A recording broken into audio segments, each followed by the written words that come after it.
but being exposed to like this bigger world is like, oh, they don't want you to win because you're black. And Mhm. that's a lot of people.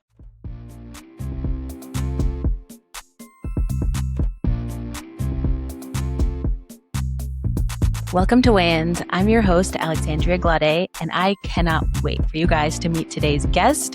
We are chatting with the very first African-American woman to fight in the UFC, Angela Hill, also known as Angie Overkill.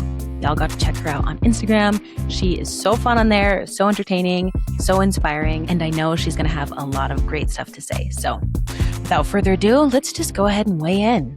I wanted to know where your nickname came from, Overkill.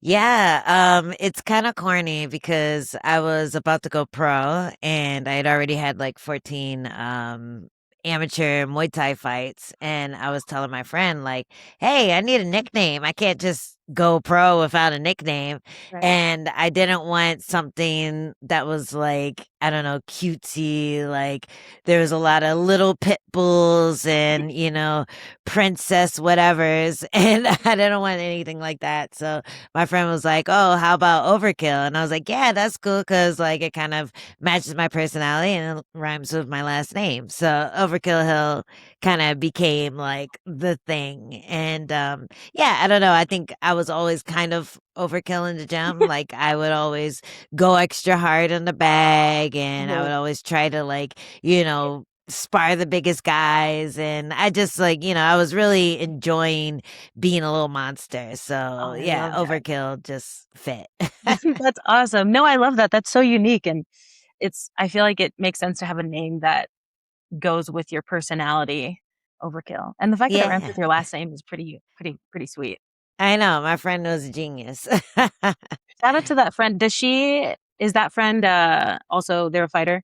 I'm assuming. Well, he was just on the team. Okay. I don't think he ever fought, but he was one of those people who kind of either started before me or was just there the entire time, like as we started to get better together and everything. So, you know how it is when you're coming into a gym for the first time and Yeah. nobody knows anything, and then you get your buddies that just kind of get better with you. And it's cool to look back at just how far you guys come. And I still keep in touch with those people every now and then. Like, they'll just be like, man, like, it's crazy that we used to train together and now you're doing all this. And yeah, so it was one of those friends. He was also the first person to design a t-shirt for me. So Oh wow. yeah, yeah. So it's cool like having those people that saw you when you couldn't even throw a punch. Yeah, no, that's facts. What a top contributor. So he gave you your name and he made a t-shirt for you. Yeah, That's a real yeah. one. Oh, I Yeah, love thanks, that. Jay. Thanks, Jay. So you mentioned overkill being kind of in alignment with your personality in the gym. I'm curious to know what you were like growing up because like did you start in the combat sports realm early on or were you a very competitive kid? Like what was younger Angie like? Younger Angie was very meek, very shy. Really? I didn't have like a ton of friends. I had like my close knit circle. And yeah, I was just a very introverted kid. Like, I would play with my toys, like past the age of most kids. So I played with toys. I What kind love of toys? Like were you Barbies, cars, no, both? no. I was a tomboy, so I had the Fair. GI Joes. I love trucks and trains. I have this funny story of my mom. My mom loves telling it, where I had like this vest that I really wanted, and she's like, "Oh wow, Angela's like finally getting into fashion and wanting to look cute." I took her to the vest that I wanted. It was in Walmart in the fishing section. It was I was like, I want this adventure vest so I can go like looking around in the woods and collecting samples. I had a microscope, like Oh I was my I was gosh. just like a big nerd. I Yeah. I love things like dinosaurs and aliens and all that stuff. Like anything related to that, I was really into. So that's what I was like as a kid. And it does amuse me that I transitioned into this, but I do think a lot of martial artists are kind of nerds in a way. Oh So yeah. yeah, like I think every guy that I know who's in MMA has like a whole library of anime that I've never heard of, you know? So Oh yeah. Very, very yeah. niche. Yeah, That's yes. So it's so that's kind of like my upbringing, and I was always like, I guess, feisty or competitive when it came to like athletic things, but mhm. after once I got to high school, I stopped doing sports. So like I did track for a summer. I did like softball for a summer and basketball for a summer too, and I think I just wasn't as into team sports. Like, I would Mm. get mad when the other, like, girls on the team weren't trying as hard, so Yeah, I'm yeah, like, that's so true. "This sucks, I'm just gonna go play by myself," you know? So Yeah, so, yeah, I kinda wish that I had found martial arts sooner because even though it's kinda both, like, you get the social and you get, like, the learning from each other and all that stuff, but when you compete, it's just you versus right. your opponent, so, yeah, I feel like if I had found that at an early age, I probably would have like really thrived there or just really Mhm. like been into it a lot. But I ended up not or I ended up starting my martial arts journey after graduating college. Wow, so that was Yeah. a lot later. Yeah. So I started I think I had my first class in 2009. So I'm old. My first I had my first class in 2009. I graduated 2008 and Okay. I just got him married too and we were just like getting fat together. Nice. Me and my husband, we were As just you do eating. after. Yeah, we have no one to impress anymore, you know. Yeah, y'all got each other, so Yeah, we'll be fat together. This is cool. But it was like a combination of things. Like we started getting fat together. We were just like playing video games, eating pizza all day, and then also I had a second job, a bar job, where there was a lot of like physical lifting. mm, So when that happened, I was just like, man, I just wish I was a little stronger. And I'd always wanted to just get fit. And we tried all these different things. Like we tried biking through the city. That was dangerous. We tried, we tried like, there was like David Barton's gym. I don't know if you heard of that, but it had this mhm. huge campaign where it was like, look good naked. Oh, And yeah, it was like trendy or whatever, but the classes weren't fun. Like it was okay. more of a scene and less of a like, hey, get in shape thing. And I think just trying to look good isn't a good Yeah, enough motivation for me to work out every day. fair. Like, I'm Yeah, like, I I agree. don't care. That's so real. But learning the skill Mhm. was the thing that hooked me. So we tried Muay Thai, and it's one of those things where I was like, man, I really want to learn how to fight. But I'm not sure which fighting style that I'd like. And Mhm. I was afraid of looking bulky, which was a Mhm. thing back Mhm. then too. I don't know if it's still a thing, but Still is now a little bit, yeah, honestly. It's kind of, like, alarming that we haven't completely gotten away from that. we have gotten away from it a little bit though. Like the thick is in, so it's like, yeah, you got to be curvy, but at least like thigh gaps aren't a thing that people Oh are. gosh, the thigh gap The had thigh gap era, I everybody in a lived through chokehold. that. Yes. I'm like, I haven't had a thigh gap probably since I was a toddler, and Yeah, maybe not. there you go. It's like I was a toddler and then I had an eating disorder and my thigh gap came. Yeah. Mhm. What a coincidence. No, so yeah, that was kind of the look then, but I when I looked at female Muay Thai fighters, I'm like, "Oh, they don't look crazy." They don't look like Ninja Turtles. All right. Oh my. Obviously, I don't care now, but Yeah. when in 2009, I was very concerned about that. Yeah. So I started a class. I tried a class out. My first coach was Brandon Levi in Evolution Muay Thai Mhm. in New York. This is all in New York at Oh, okay. by the way. And the first class I threw an elbow and I was hooked because I'm like 115 pounds soaking wet at this point. Like I'm Uh-huh. pretty small.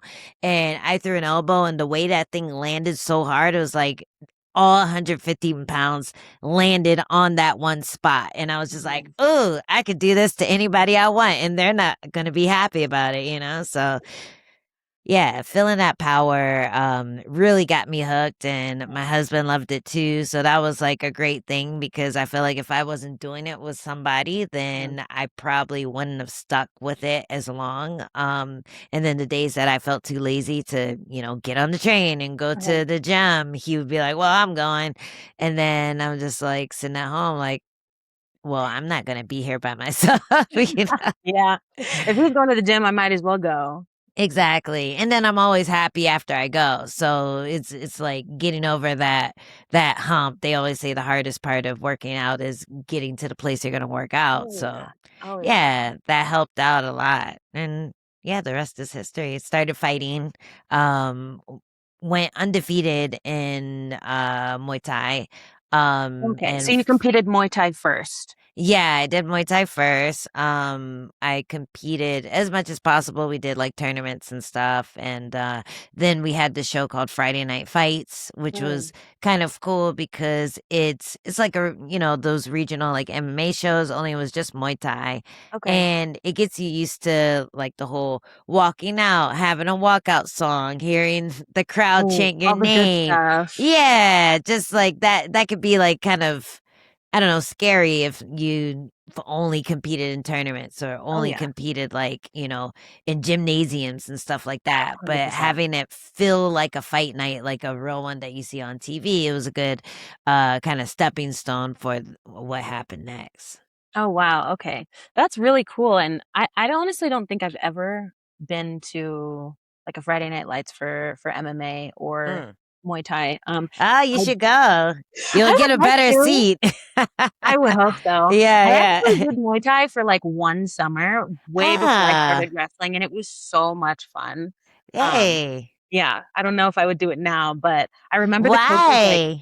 well, I mean, I'm still pretty set on wrestling, Mm. through this quad, and to be honest, I just have so much respect for you fighters. Getting punched in the face is like or the idea of kicking somebody and then breaking your own leg Yeah, yeah. terrifies me. So, That's rare though, that's very rare. Like, it yeah, sucks that it happened on such a big stage and scared so many people away multiple times, but it is really rare, and, there's ways to avoid that too, just by, for sure. you know, conditioning your legs. Yeah, no, that makes sense. I do remember the coach being very I don't wanna say, like, obsessed with my legs, but he was like, "Oh, you could probably kill somebody, like, if you kick them hard enough." Yeah, Maybe. I started yeah. to I started to roll around a little bit, like, maybe 2024 after Olympic trials. I took a break from wrestling, and so I started to dabble in the MMA Okay. just to see. And it was fun, but I haven't, gotten clocked in the face hard enough yet, so Ah, well, come through to San Diego, I'll clock you. I I'll would clock love you to. sweetly. Sweetly, please, and, like, Yeah. give me a little kiss afterwards. Yeah, That's good. yeah, exactly. There you go. See, it wasn't so bad. So you did Muay Thai first, but when did you like, you started because you wanted to get fit, right? You wanted to get Mm. stronger. When did you have that switch where you're like, "I wanna compete?"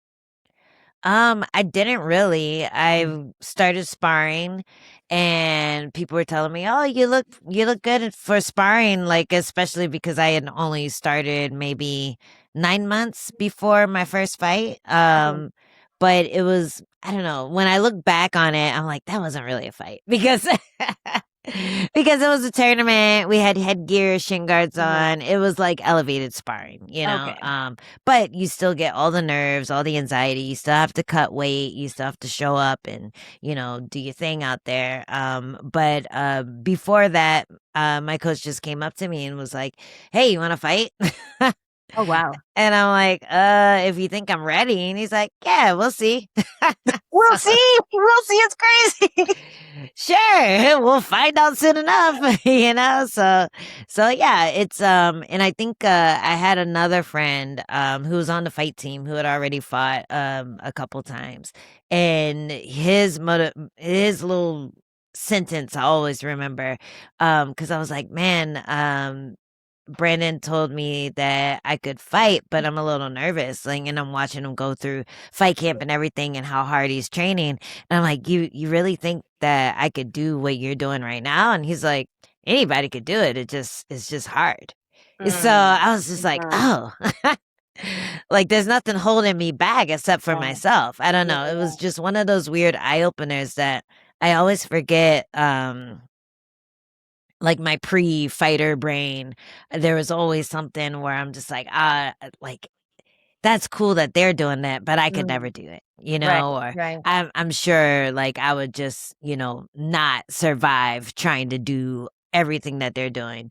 And Right. to hear him say that was just a huge motivator for me. I'm just like, "Oh, and so you're not superhuman, you're just doing this thing really hard Yeah. and yeah, dying while you're doing it." Um but it is hard training. So I don't know. I felt like that was kind of a challenge. Like him saying that let me know, oh, I'm the only person holding myself back. So Mhm. yeah, let's go for it and see what happens. Yeah, I feel like a big shift, and for that to have happened later in life too, because I don't Mm. know, and you can correct me if I'm wrong, but I feel like as people get older, like, you have to go out of your way to be open-minded and to Yeah. willingly choose things that are hard. I feel like people tend to get more stubborn as they age, Mhm. you know? I Mhm. don't know. Yeah, So definitely. And I was about how old was I? I was 24. So I was okay, settling into like still this is young. me. Like You're still I'm not young now, but yeah. Yeah, yeah. It's young now, but at that time I felt like I was a grown ass woman Mm, and doing this thing that people usually start when they're kids is stupid. right. Um but it wasn't, it was the thing that changed my life. I felt more fit, I felt more confident. Just being able to handle myself just allowed me to be more outgoing even Mhm. in social settings too. I don't know, for whatever reason it helped me just be more comfortable in my own skin. But fighting and everything, like that was always something that I'm like, I'm not sure if I could handle that, or I'm not sure if I could take a punch to the face, or Yeah. all those things. And Yeah. then lo and behold, I have my first fight and it was great, it was fun, I didn't even feel the punches. Mm, Like I was so focused on the task at hand. It's like I mhm. feel like you take harder hits in wrestling. Like I've gotten more concussions hitting someone's hip bone, trying to take them Yeah. down Oh, that's than true. yeah, yeah. So like a punch in the face is nothing compared to a person's whole lower half of their body. Yeah, I've definitely taken some knees to the face before. Yeah, Mhm. yeah, yeah. Yeah, you're tougher than you think. Yeah, well, it's it's not even that I don't think that I'm tough. I think, when it's not what you do, Mhm. it looks crazier. Because like, most of what I do in wrestling, I don't think it's that crazy anymore, but Mm. then I talk to somebody who's unfamiliar with wrestling altogether, and they're like, "What? Like, Yeah. that's not" you know? No, So, I've come to respect all sports because you kinda have to, in MMA, like, anything can happen. Someone can hit me with a Tai Chi move that I've never seen before, like, "Whoa, where'd you yeah. go?" And that's the beauty of MMA. Yeah. No, that is so cool that I mean, there's obviously rules, but it's like Mm, you have access to so many more ways to mess somebody up, which is wild. mhm. Yeah, and a lot of times they break the rules. How do you handle that? Like, because I would, you would think like in mixed martial arts and just combat sports in general that you can't really cheat, but I'm sure there's ways. I don't know, man, Or like, like to fight dirty, I guess. I always expect the worst of people. Mhm. Mm, So fair. so if someone has their hands on my face, I'm like closing my eyes because I know Mm, it's so easy to go from like hand on the face to eye gouge. Or if I'm on my knees, the grounded opponent rule that causes a lot of like confusion. I'm always protecting my face. I don't care like, what their timing is. If they hit me illegally, I want to at least not get fucked up from it. You know what I fair. mean? Yeah, So yeah, yeah.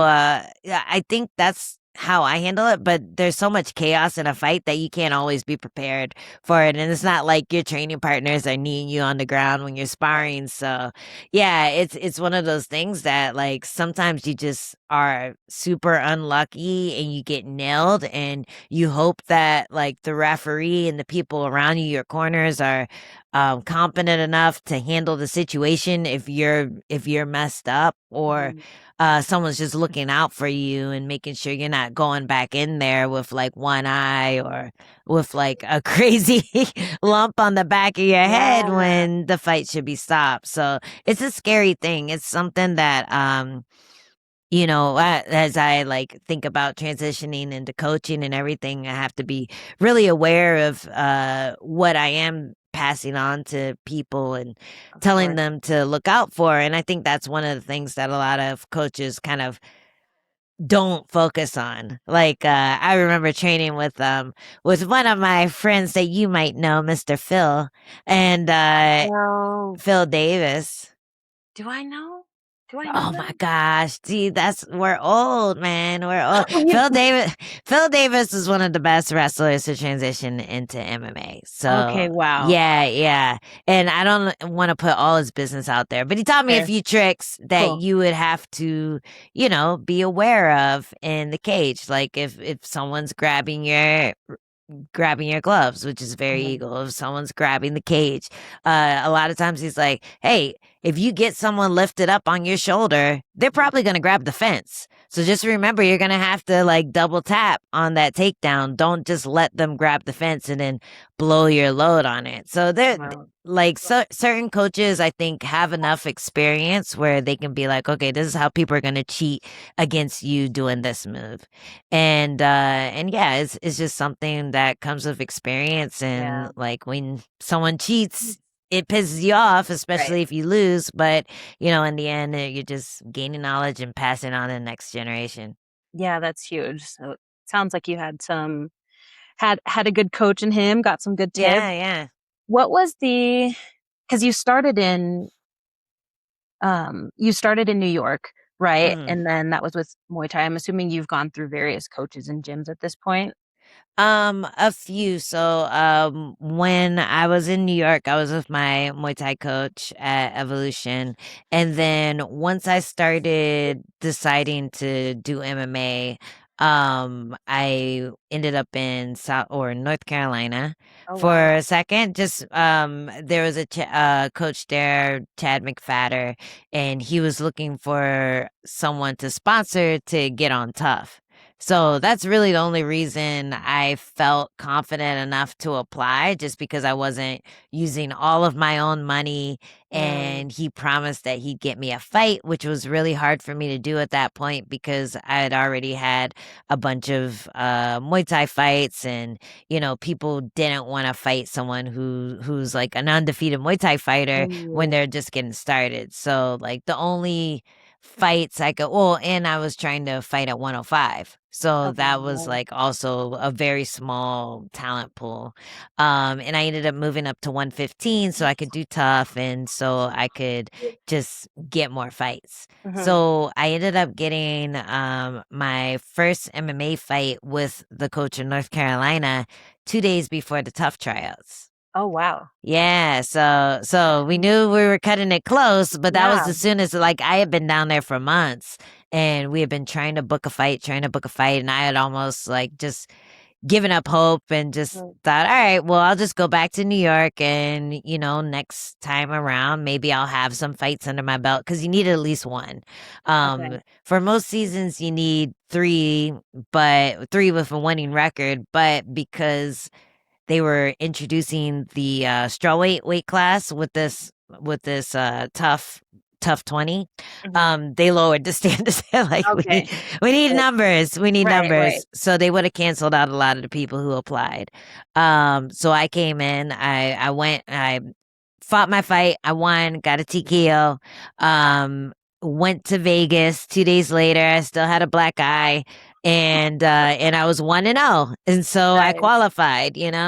And at the same time, knowing that I was so green, I didn't expect them to put me on the show, but I still Mhm. wanted to like make connections, show them how good I was in the striking department. I grappled really well too against one of the girls who were also, I think no, maybe she didn't make it on the show, but I grappled really well too. And, um, and yeah, I got a call. I got a Wow. call from the UFC and they said, "Welcome aboard." So, yeah, I went Dang. down to network and ended up getting the job.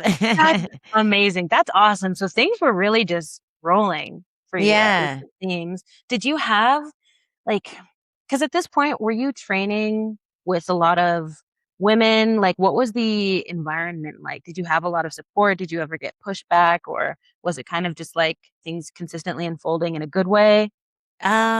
So training, there weren't many women. There were a few, and we would always kind of work together when there was a girl that came through. But like for the most part, most of my training partners were guys. And then when I went down to North Carolina, all guys, there would be like a girl come through like every now and then, but then she get beat up and leave, so Yeah, yeah, yeah. No, that's so so, it's tough. You know how it is being the only girl in the room, and then, yeah, like, when you're the only girl in the room and a new girl comes and she can't hang, then it's just like, "What am I doing? Why am I wasting time? I'm getting ready for stuff," you right, know? And I right. look at things a lot more mature nowadays, but at the time, I was just like, "I gotta get ready. I have to be going Yeah, hard. I can't be babying people, teaching them right. how to fight," so I would just go with the guys usually. And yeah, it was definitely tougher, but there were definitely a few women that I trained with that really inspired me. Like Mm. the women that I saw fight in Muay Thai before I even thought about having an actual fight. I was just like, man, because everyone had like a different style, and a lot of girls had these like kind of defensive styles, like, they would throw Mhm. push kicks, and they would, like, circle and jab, and then they'd Mhm. win on points, and I'm like, "Oh, that's not really fun." But Yeah, then I saw my coach's wife fight, and she just made it a brawl. She just went, "Bah, bah, bah, bah, head kick, bah, bah, bah, knee, knee, knee, knee," and I'm like, "That's how I wanna fight. Okay, cool. I think I could do that one," you know? yeah. So, More exciting to yeah. watch too. What's that? I said that's more exciting to watch too. I love like wrestling, or if it's MMA or whatever. I respect people who are offensive and just like want to go Mhm. out and take it. It's kind of not really fun when people just dance around. Yeah. Is I that get your that there's style too? strategy for that, but it's just not as fun.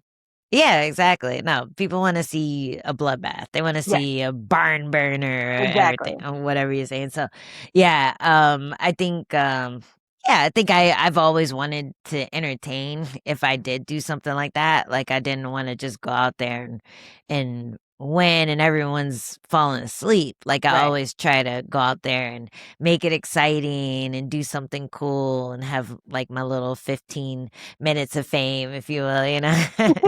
Well, you're definitely exciting online, so I Oh, would thank imagine you're exciting. you. But I do wanna know a little bit more about, like you said, you're like you were the only woman, when you were at that gym.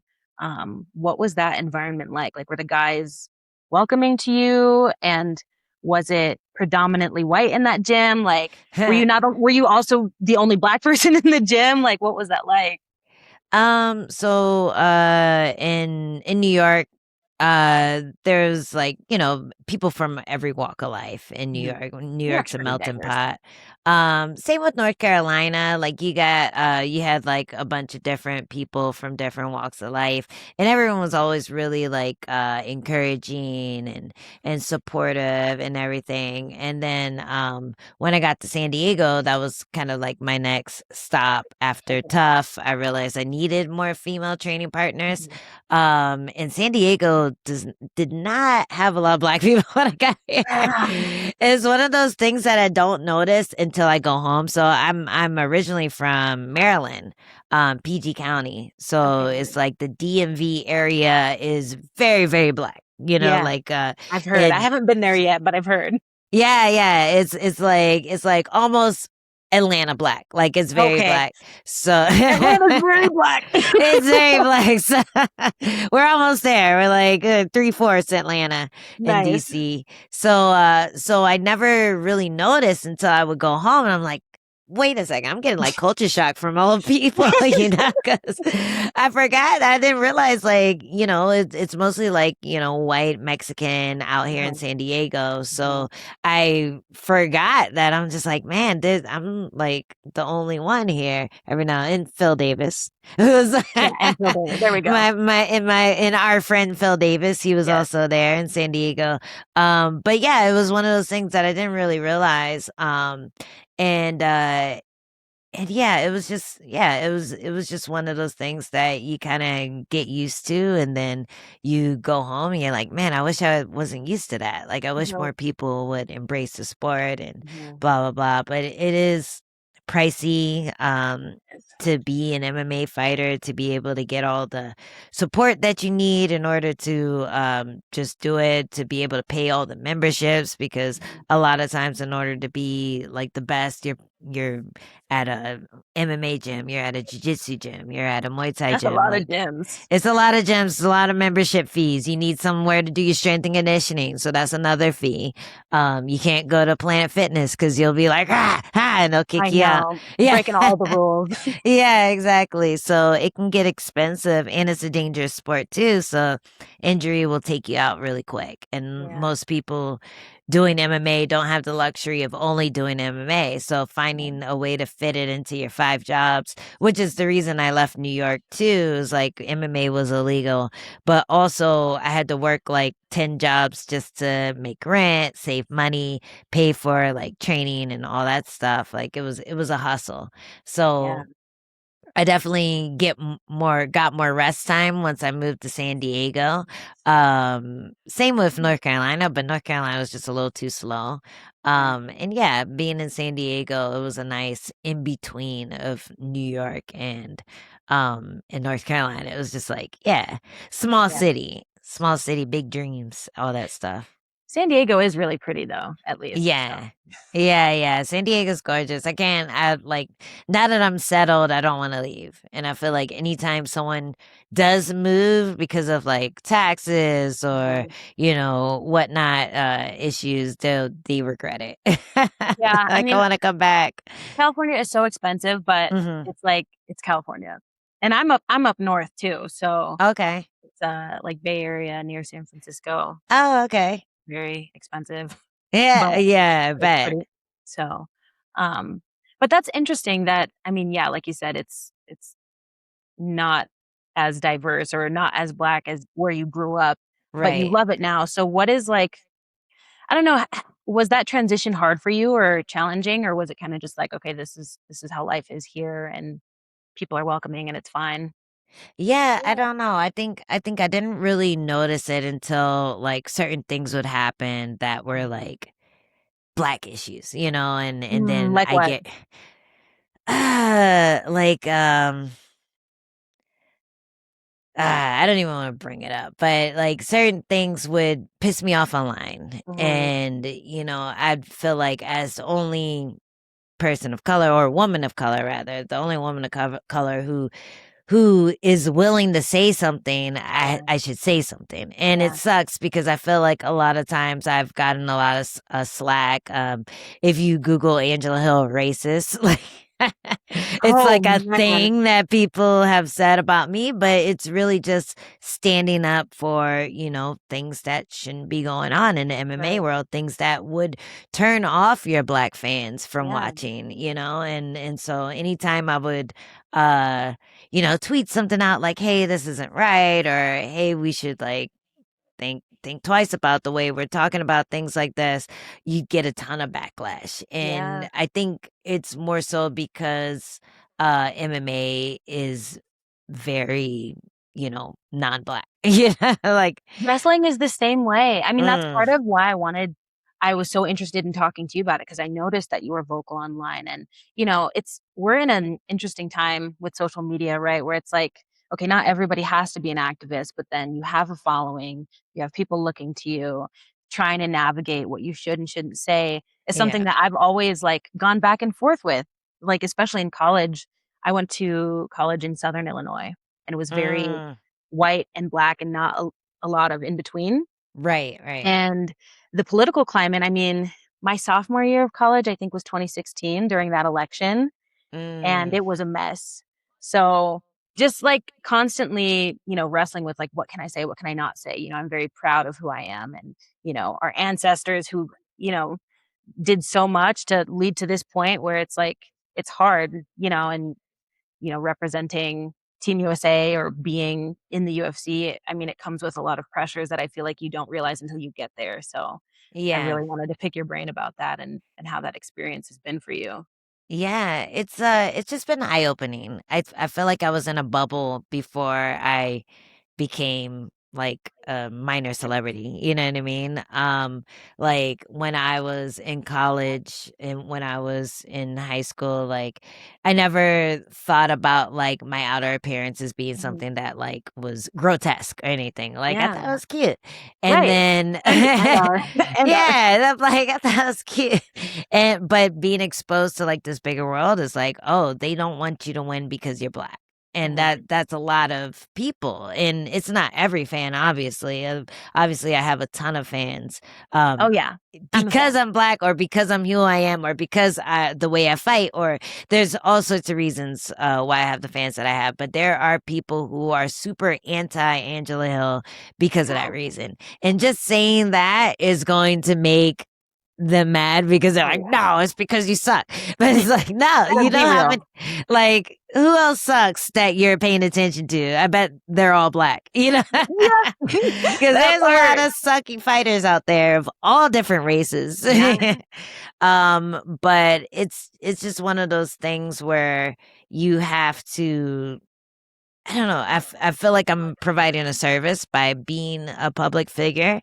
And even though I expose myself to hate by doing that, hopefully I am inspiring other people to speak their mind and to not be shouted down by just, the louder people in the room who Right. have all these bigoted ideas. And Right. so I've always tried to, whenever I felt kind of lost about how to react to something, I always try to think like what would college Angela do? Because college Angela was an activist, like Totally. I went to art school, like I was very much anti like, government taking advantage of people, Right. very pro like people and everyone should have like at least enough like food, everyone should have health care, everyone Yeah. should have all these like basic Literally necessities basic. to Yeah. live, like, and if they want something fancy, yeah, get a good job and pay for it. But like I've always been in the mindset that people should be able to live. You shouldn't Yeah. go bankrupt trying to cure something that the government gave you because there's like poison in all the food that's Oh my God. affordable. So it's 100%. just like I've always been that person, and to change my views just because I know the audience that I'm saying this to isn't going to agree with me. Like Mhm. I always had a problem with that. So Yeah. sometimes I don't want to be the person who's going to get all this shit for speaking my mind, but so I'll just do it and then turn my phone off. I'll Yeah. just Hey. like not look at the notifications for a couple weeks. Like as soon as it blows over, nobody's gonna remember. But I think the Yeah. people who do remember are the people who needed to hear it. Yeah. So that's how I try to think about those things because it is really hard navigating, especially when you know that and that's why I said the San Diego thing, it became apparent because when things like that would happen, I would vent to people, but like none of my close friends are black. So, Yeah. like I could call my mom Uh-huh. and it would always be really reaffirming when I do like talk to my mom or talk to my brothers or, talk to people who I know understand exactly what I'm talking about. Yeah. But you can't expect people who didn't grow up, in America, who didn't grow up black to Right. know exactly what you're talking about. They can have an idea and they can have sympathy, but I don't know, there's something about being able to vent to people who have had similar experiences that makes it easier to deal with. Totally. Yeah. The lived experience is it's different when you can feel seen because they also have, like you said, like a similar experience. Yeah. You being so vocal, did that ever affect opportunities for you? because I feel like that's part of the fear, at least, from other people that I've talked to, is like, okay, if you speak out against something, and now we're talking about donors or people who are sponsoring you, investing in you, who, Mm, stuff like that. yeah. It's like, do I need to be a little bit careful and lashback and stuff like that? Was that ever a concern, or did that ever affect you? I don't know. I feel like I've still been strategic. Yeah. So I'm not speaking out against people writing my paychecks all the time. You know what I mean? If All if the I'm time. all the time, not all the time. I'm keeping it more open so Okay. that okay, you know what I'm talking about. If I'm speaking to you, you know what I'm saying. Mhm. But like during the elections, it felt really odd to Yeah. be maybe the only person who was on the other side of that, you know? Like Only I person in your gym, or just within the in, like, the UFC, it felt Mhm. like, you know, and it's and I know I wasn't, but at the same time, people aren't gonna be like, "Fuck Trump," if if he's Exactly. coming to their next fight, Exactly. and you have to worry about this. I feel like the only person who has that type of freedom is Sean Strickland, you know, who Mhm. is on the complete opposite side of, like, everything political, but, it's just funny how it works out that way where Mhm. the people who I don't know, like you are silenced in a way. Yeah. And I think now now that I've fought once this year, I'm like, "Okay, I can kinda say what I feel." Mhm. But I do have to be conscious of that just because I don't want someone to get a call, Yeah. and say, "Hey, don't let that girl fight," and then their Mhm. hands are tied because they've made all these agreements and blah, blah, blah. Like, you always know that there's, like, freedom of speech and everything, but there's Right. never freedom of consequences. That's So, it's one of those things where, like, you know, people on both sides like to talk about, but, like, you know, I don't know. I feel like I've just tried to be strategic with that, yeah. and when I use my voice, make sure it's not gonna blow back too hard, or at least I'll have like some kind of way to just be like, "Hey, man, I'm just speaking my mind, and Mhm. you know, you can't be mad at this because this guy did the same thing." So, yeah, Right. it's just one of those things where you don't want to just blow off the handle, but I mean, at the same time, some people do, and people love them for it. So, Right. so it's I don't know. I feel like as a black woman, I gotta watch my p's and q's. Yeah. But, No, I mean, that's the hard part, is like, mhm, you see people who completely blow up online, and they get praised for it, and I feel like this constant back and forth conversation of what is free speech? What is allowed? You know, right. what are the standards? Is it different for one side and not the other? I feel like It that's a is. bit it, It can be. It can be.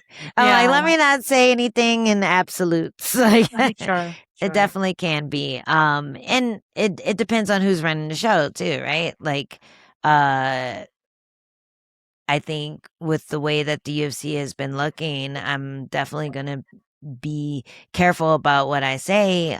Mhm. And then you see it all the time as soon as someone is cut or leaves the UFC, they're talking about like all the things that happened to them while they Mhm. were there, like how the company like you know, just like kind of forced them into certain situations that weren't fair.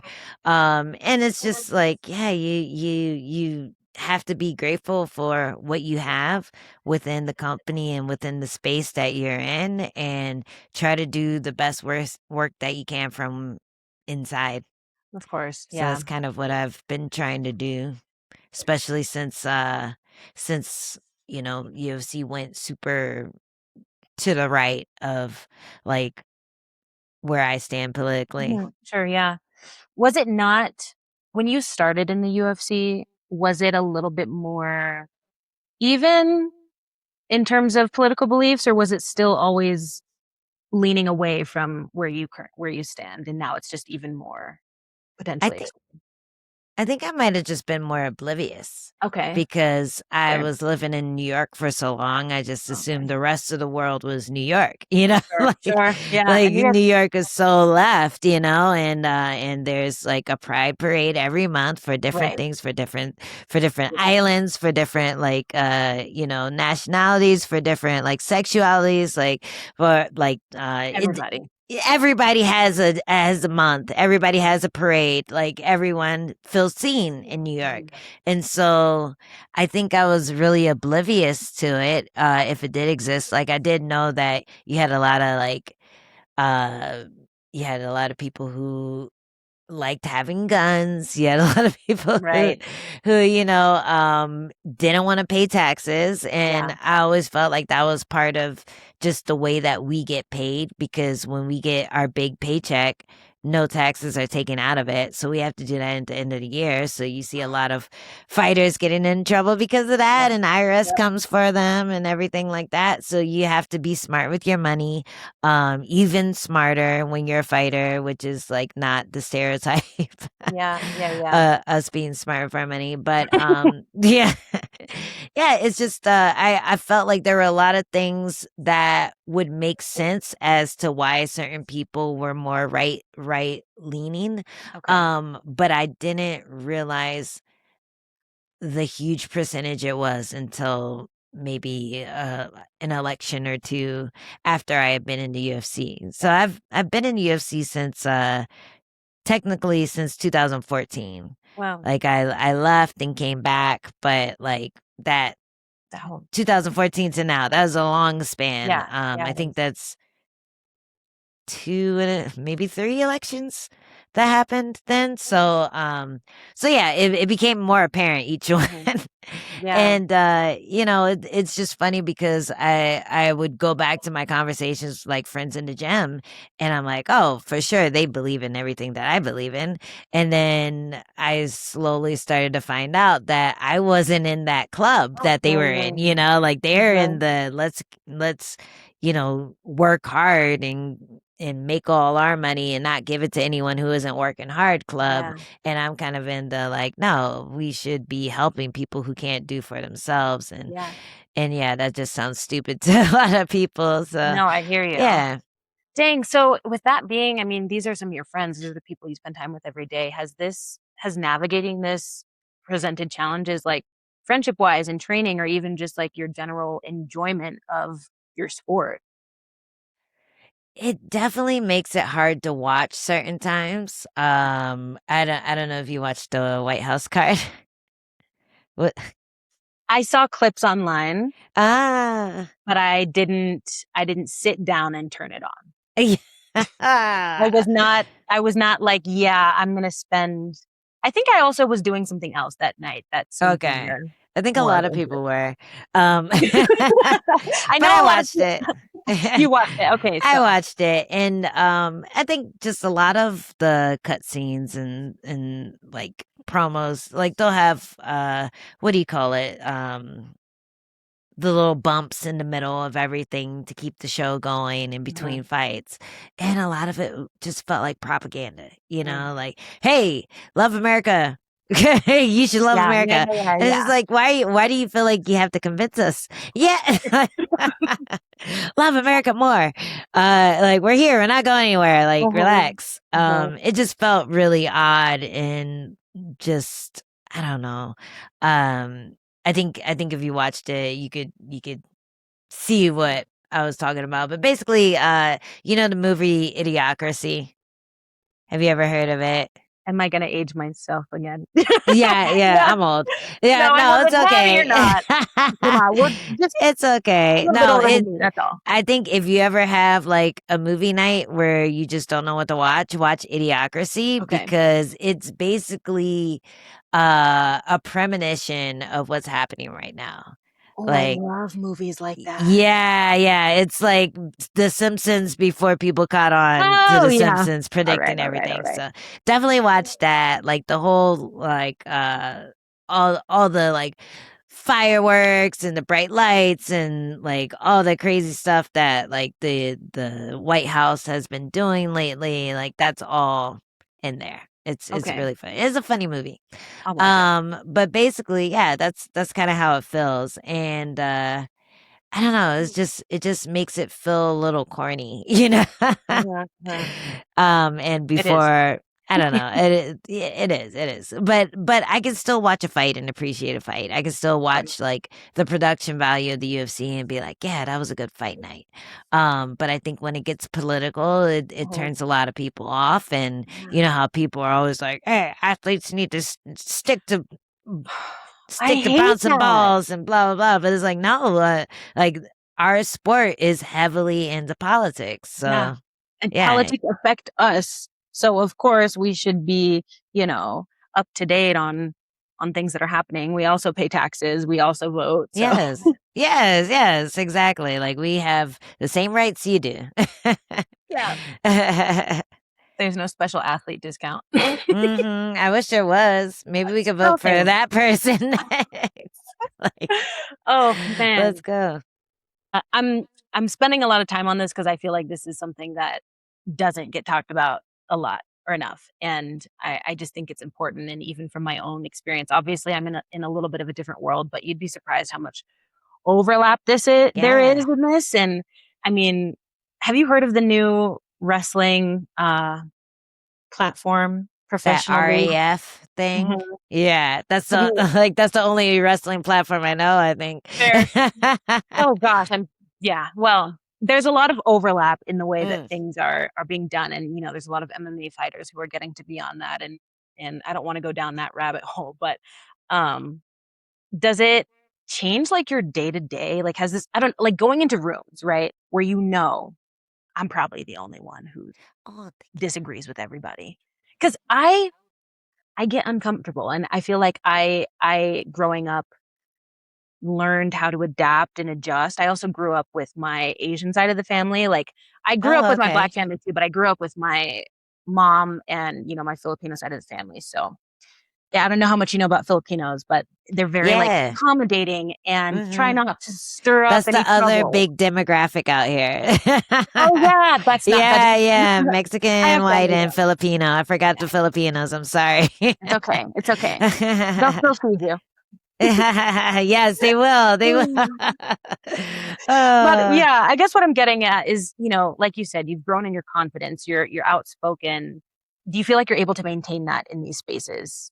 it's I think it depends. It depends if I have the energy to Mm, debate. If it depends if I feel like the person is actually going to listen to me or if they're yeah, just going to um disagree for the sake of disagreeing. sure. And so I try to save my energy more nowadays. I think before Fair. I was just be like, no, you got to think what I think, you know? Yeah, And I think it's okay to just like let people have their opinions sometimes and yeah, just not waste your breath trying to convince them otherwise. I sure. think a lot of people like hearing themselves talk.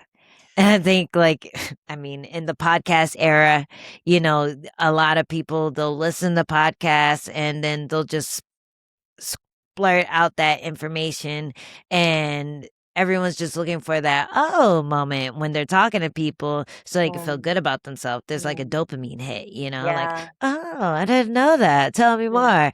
yeah. And I never really listened to Joe Rogan, but I listened to like maybe 3 episodes in a row Mhm. and I swear to God, like I would just hear people talking about what Joe Rogan talked about every time.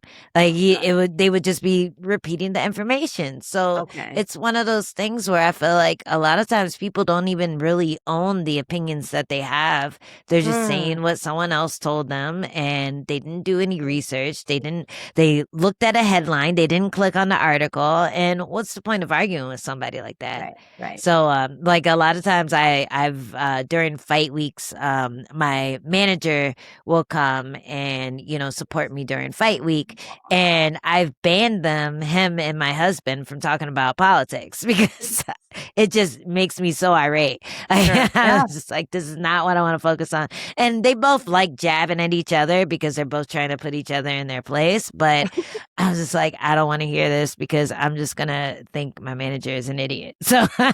Yeah. Yeah. I don't want to hear this. And I also don't want you playing into this because you're Right. just feeding into that negative energy and you're gonna be upset later to my husband. So like it's one of those things where, people always talk about mental health and protecting your space. Like I think that's one of the things you have to be aware of, and you get Right. better the more you see how like certain conversations affect you and certain ones Sure. don't. Like if you're in a group of people with totally different opinions, why go there? You Right. know, if Right. if you're not going to actually like convince someone who's willing to be open-minded. Like you No. said, it's hard to be open-minded once you get older. So Yeah. it's yeah, it's just one of those things where it's like if someone seems actually curious about what I believe, Mhm. then I'll tell them and I'll tell them why. And if they want to like, come go back and forth with that, that's okay. But if they're just trying to pick at me and Yeah. yeah, no, shut that down. I'm good. I'm cool. Yeah. Save my energy for punching people. That Yeah, part. Yeah. yeah. I guess on a more positive note, you are the first African American woman to fight in the UFC, right? Yeah. What does that mean to you? Was that something that you knew on your journey that it would be you, or was it like you got there and then you realized that was you? I mean, that's huge. Yeah, I didn't know. I didn't know until I got into Tough and they already took our phones away and stuff and we're doing a media day to introduce all the contestants on Tough. And Mark Ramondi comes up to me, he's a sports writer, and he says, "How does it feel to be the first African American woman in the UFC?" And I was like, nah, there's somebody like I saw a black chick fight there a couple weeks ago. You can't get me. But I was the first African American woman to fight in the Mhm. UFC. So I was like, man, that's pretty crazy. Like I didn't set out to be the first. Like I said, I was just going to network. I just wanted to get my foot in the door. And then I ended up getting signed. And we didn't know that everyone on the show was going to be signed to the UFC too. That was kind of something they did with our season only Mm. to introduce the weight class. So yeah, it was kind of like a double whammy. Like, oh, I'm in the UFC already, and oh, wait a second, like I'm the first. Like that, it Mhm. was crazy. Um, and it did put a lot of pressure on me, but I think in a good way. Okay. I think it wasn't until I had faced some like adversity that the pressure might have built up to like a negative thing where I'm just like, man, I just want to represent. I just want to be perfect and I'm not. So Yeah. now what am I? You know what I mean? And I think with athletes, it's hard to not be perfect Yeah. when you're trying to represent as a black person, like Right. it's hard to not be Mayweather or not be, LeBron or Mhm. Michael Jordan or whoever. Um, it's hard, and I think it's even harder when you are perfect, obviously, like, not many people can do it, but I think you get this chip on your shoulder, like, you wish that you could go back in time and fix things so that you could represent in a way that you feel like people would be proud of you, Mhm. and that's kind of like, again, that immature brain, like, I messed up, so I suck, I'm nothing, I might as well just quit. But I was always able to get over those moments of like doubt and putting myself down. And every now and then I would meet someone who did say like, "Oh, I started training because I saw you were doing it," or "My daughter loves watching you fight," or "You're my wife's favorite fighter," and all these other like little messages of encouragement. I'm like, okay, even though the loudest people are the haters Yeah. online. Every now and then you'll see somebody in person or you'll get a message or you'll get something that just really lifts your spirits and you're like, man, I am reaching these people even with not performing as good as I wish I had. So Yeah. I think that's one part where yeah, the pressure can be good, it can be bad, it can just be and I think just by being here and existing, I've done my part, Yeah. and eventually we'll see a whole flood of little black girls just killing it in MMA, and I'm so excited for that. And that's why I'm like, you should come train because you got the perfect base for it, and them Yeah. legs Girl, will kick don't that people in the move. face so hard. Have you Uh, seen the There's like a picture going around and the guy's foot is completely in the guy's mouth. He like kicks him in the face and his foot goes all the way. no, you got to send it to me. I'll send it to you. But I'm like, yeah, people with like nice, strong legs like that, you can flick that kick up there. Bam, you won't even see it coming. Even though I'm short, I'm only 5'2". Yeah. Well, I guess no one would try to wrestle you. I'm Can I like, force them to if wrestle they me? change level, yeah, you can shoot, they sprawl, then you pop, kick them in the face. You know what? I've Yeah. always wanted to punch somebody. My mom told me growing up, like there was never an issue of me starting fights, but she said you don't hit first, you could always hit back. But nobody ever hit me, so I never got the chance to hit anybody. Oh no. uh, We gotta fix that. we will. Yeah. Well, yeah, you said you know Vicky and she's That's I my think she's girl. having her first fight soon, I think I Yeah, saw. Yes, nobody wants yes. to Or fight first her. pro fight. Yeah. I mean, that's what happens. You have like all these accolades in another sport and people are just like, yeah, I'll fight this person, Yeah. Yeah. Anybody else? Yeah, yeah. Last I'm not trying accolade to fight the Olympic wrestler right now. I'm for still working on my real. grappling. There. No, I will. I will come at some point. So we should definitely set that up. Yeah. I just have one closing question for you. It's kind of like a multi-part question, but you mentioned earlier, going through phases of feeling more pressure and some of Mm. that doubt. So, how did you work through that as advice for anybody who might be wrestling with that, and also in particular for maybe other black girls around the world or within MMA or the combat sports realm listening to this and trying to navigate, that pressure? Just know that the pressure is made up. Like the Mm, pressure is pressure that you're putting on yourself. Like I did start using a sports psychologist, mhm, yeah, psychiatrist. She didn't give me psychologist. yeah, she didn't give me pills, but yeah. I started using USADA whenever, but yeah, anyway. No, one thing that she did say that I've always repeated to people is that you have to keep your circle very small of Mhm. people whose judgments matter to you. Okay. So it's probably not a lot of your family, it's probably not your husband if they're not in the sport, like you have to keep that circle really tight and remember that when you start thinking about like what other people are saying about you or when you start talking down to yourself because like those people will keep you grounded and they Right. know how much hard work you put into the sport, they know your talent, they know your commitment, they know like the possibilities because they do have experience of seeing people like pull themselves out of a rut. So I think that's like a really important thing. Just keep that circle small and turn to them when you are feeling low or when you are feeling like you're judging yourself harshly or just yeah, it's really easy for athletes to feel low. And anytime I hear about, someone